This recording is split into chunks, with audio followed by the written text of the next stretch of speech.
সিনেমার প্রচারে মুক্তি পায় টিজার, ট্রেলার, গান সহ ছবির বিভিন্ন ক্লিপস। তবে এসব ধারণার বাইরে গিয়ে নিজের প্রথম চলচ্চিত্র চক্কর ৩০২-এর প্রচারণা শুরু করলেন পরিচালক শরাফ আহমেদ জীবন।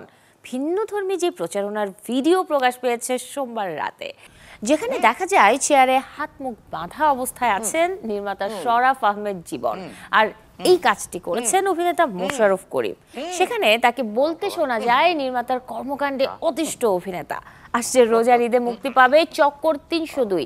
প্রচারণার অংশ হিসেবে মূলত আলাদাভাবে এমন ভিডিও ধারণ করা হয়েছে। প্রকাশের পর যে ভিডিও রীতিমতো ভাইরাল। ছবিতে মোশাররফ করিমের বিপরীতে অভিনয় করেছেন রিকিতা নন্দিনী শিমু। ঈদ উল ফিতরে শরাফ আহমেদ জীবন পরিচালিত চক্কর ৩০২ মুক্তি পেতে যাচ্ছে, তাতে অভিনয় করেছে মোশাররফ করিম। এই কথাটাই সে বলতে চায়।